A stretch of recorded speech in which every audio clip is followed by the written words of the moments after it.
संवेदनाओं को, अपनी मन की बातों को रखने के लिए मातृभाषा ही सर्वश्रेष्ठ होता है। इससे मानसिक संतोष का अनुभव होता है। हम मानसिक रूप से अपनी मातृभाषा में अपनी भावनाओं को रख करके संतुष्ट होते हैं। भारतीय भाषाओं की जन्मदात्री संस्कृत है। संस्कृत माँ है, हिंदी बहुरानी और अंग्रेजी नौकरानी, ऐसा मानना है फादर कामिल बुल्के का। हिंदी भाषा भाषी तो फादर कामिल बुल्के के बारे में जानते ही हैं, लेकिन हमारे साथ जो भाई बहन दूसरी भाषा भाषी से जुड़े हैं उनके लिए बताऊं कि उन्होंने 35 वर्ष की अवस्था में हिंदी सीखना प्रारंभ किया था, और अभी हमारे डॉक्टर साहब ने कहा कि 20 वर्ष के बाद हमारी स्मरण शक्ति में कमी आनी शुरू हो जाती है, किंतु हिंदी की लोकप्रियता देख करके वह यहाँ हिंदी की ही होकर के रह गए। उनके नाम की एक लाइब्रेरी भी है, फादर कामिल बुल्के की लाइब्रेरी के नाम से हम जानते हैं।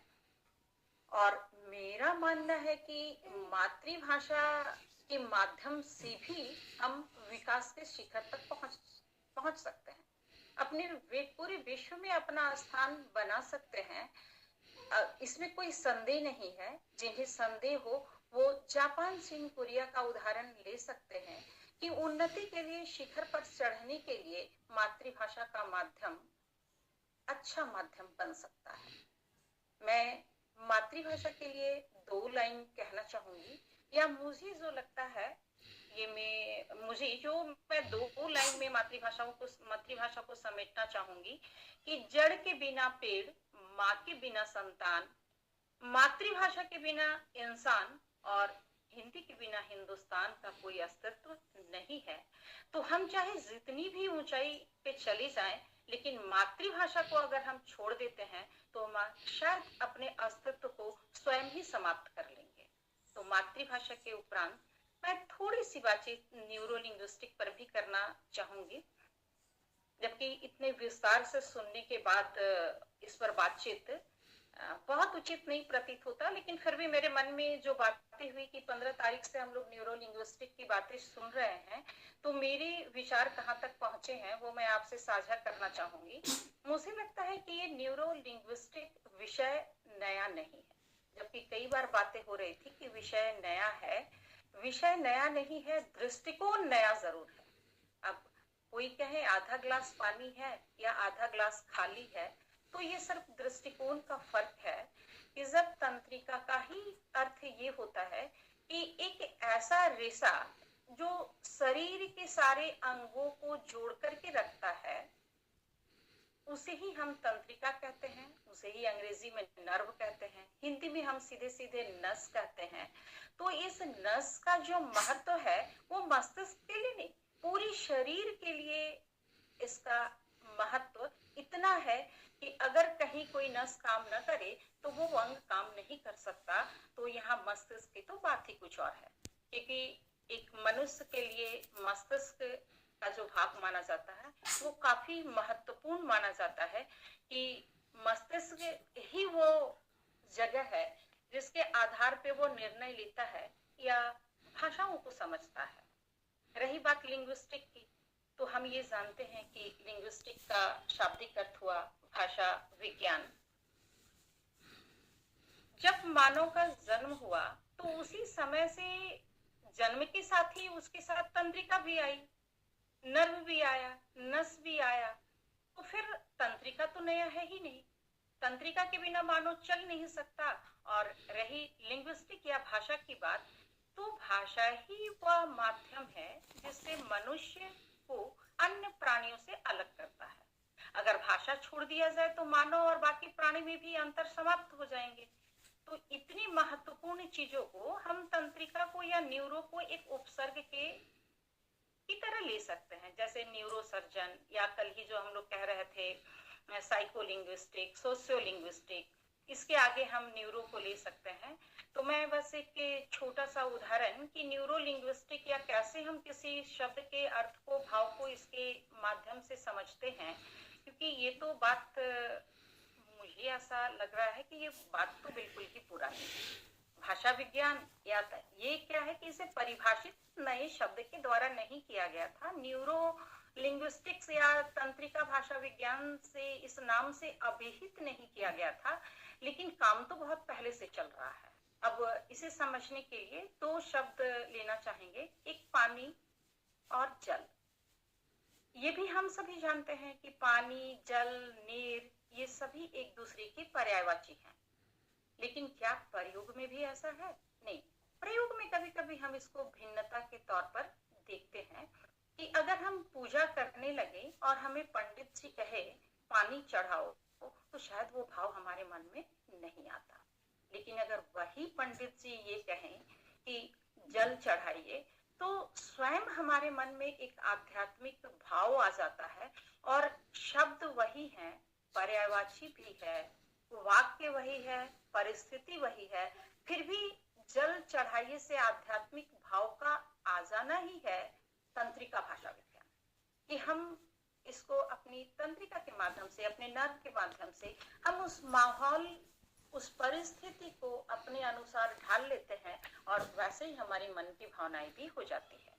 या काव्य शास्त्र में चले तो हम जो शब्द शक्ति की बात करते हैं, हमारे पूर्व वक्ता ने भी शब्द शक्ति की बातों पर कही थी कि अभिधा लक्षणा व्यंजना की ओर भी हम चले तो ये भी न्यूरो लिंग्विस्टिक से जुड़ी हुई बातें हैं। तंत्रिका के माध्यम से ही उन भावों को भी हम लेते हैं कि अगर अभिधा की बात हम करें तो उसमें सीधा सीधा अगर हम कहें हिंदी, तो हिंदी शब्द कहने से ही हमारे मन में ये बात आ जाती है, भाषा। हमारे मन में कोई दुविधा नहीं होती, किंतु जब हम ये कहते हैं कि भारत खेल रहा है, तो भारत तो देश का नाम है, भारत तो खेलेगा नहीं। जब भी खेलेंगे तो उस देश के नागरिक खेलेंगे, खिलाड़ी खेलेंगे, लेकिन हम भाव समझ जाते हैं भारत खेल रहा है यानी भारत के खिलाड़ी खेल रहे हैं, या रामू पूरा गधा है। रामू गधा तो हो नहीं सकता है, लेकिन इस वाक्य से हम समझ जाते हैं कि रामू मूर्ख है।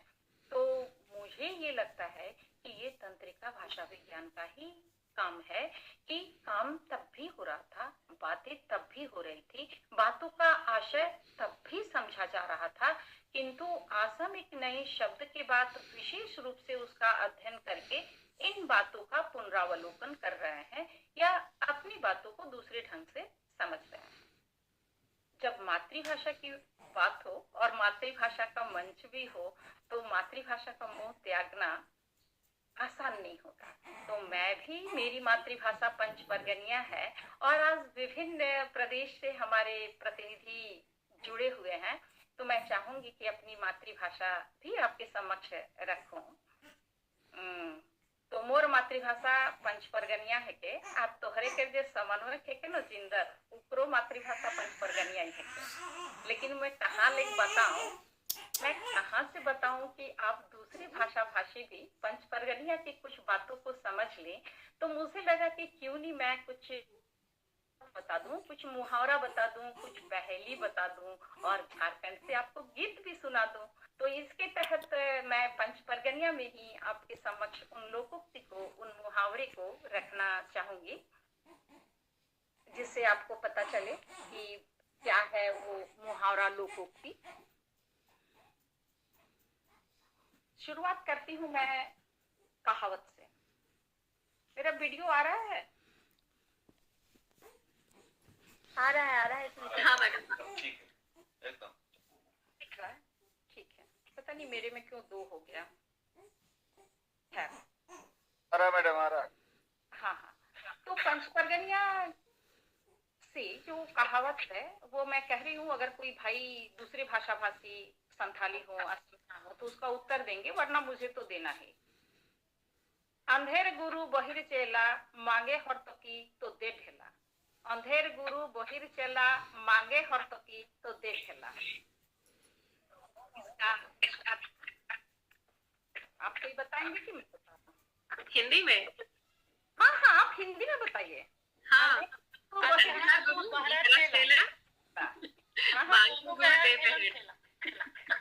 इसका मतलब ये हुआ कि अनुभव ही होने पर बड़ा होने का कोई फायदा नहीं होता। बड़े होने के साथ साथ अनुभव भी चाहिए। या दूसरा कहिए, आघाल बकलिक पठितिता। आघाल बकलिक पठितिता यानी आवश्यकता से अधिक जब किसी के पास हो जाए तो उसे अच्छी वस्तु भी खराब लगने लगती है। एक तो आप सभी समझेंगे, उठ छोड़ी तोर हो बिहा, उठ छोड़ी तोर हो बिहा। इसका आशय यही है कि बिना तैयारी के कार्य को संपन्न करना। उसी तरीके से है, ऊपरे तो चाक चिकन भीतरे घुघुर पोका, ऊपरे तो चाक चिकन भीतरे घुघुर पोका। यानी बाहर से तो हम बहुत बनावटी और बने ठने दिख रहे हैं, किंतु हम अंदर से बिल्कुल खोखला है, हम अंदर से कमजोर हैं। उसी तरह अंतिम कहावत है, एके ओघने जाड़ नहीं जाएगा। ये तो आप बिल्कुल सभी समझ जाएंगे, एके ओघने जाड़ नहीं जाएगा। एक बार के स्वार्थ सिद्धि से आजीवन काम नहीं आता। एक बार स्वार्थ सिद्धि से आजीवन काम नहीं आता। इस कहावत के बाद पंचपर्गनिया की कुछ मुहावरा भी मैं आपके समक्ष रख रही हूँ। मुहावरा है, आँखिलक पानी उतरे, आँखिलक पानी उतरे, यानी निर्लज होना। दूसरा है, कोदो देखन पढ़े, कोदो देखन पढ़े, अधकचरा ज्ञान, कि पढ़ाई तो कर लिए लेकिन उसके मुताबिक ज्ञान नहीं है। उसके बाद है, हुकड़ी के गोड़े तेल, हुकड़ी गोड़े तेल। ये चूंकि 15 मिनट में माइक्रो टीचिंग को समेटना है, इसलिए बहुत वक्त हमारे पास नहीं है, नहीं तो ये सब सारी बातें बाकी भाषा भाषी भी समझेंगे कि खुकड़ी गोड़े तेल मतलब महत्वहीन इंसान को भी महत्व दे देना, या फिर है कि गातेक जोर नहीं दे, गातेक जोर नहीं दे, अत्यधिक कंजूस, अत्यधिक कंजूस कि बेकार की चीजें को भी वो किसी को नहीं दे सकता। या घोड़ा बेचकर सूते, घोड़ा बेचकर सूते, अत्यंत निश्चिंत होना, अत्यंत निश्चिंत होना। अब हम समापन की ओर बढ़ रहे हैं, लेकिन पहेली में थोड़ा उत्तर आपसे भी चाहेंगे और उसके बाद हम कुछ ही देर में समापन की ओर पहुंच जाएंगे। पहली है, ऊपरे जोटा बाप लेक बेटा गोरा, ऊपरे जोटा बाप लेक बेटा गोरा, नारियल, नारियल, नारियल। इसीलिए मैं कह रही थी कि अगर थोड़ा सा समय हो तो ऐसा नहीं है कि पंचपर्गनिया यहाँ के बोलने वाले नहीं समझेंगे, यहाँ के भाषा भाषी अच्छे से समझेंगे। या बोलिए, एकटा चलवैया और 32टा हकवैया, एक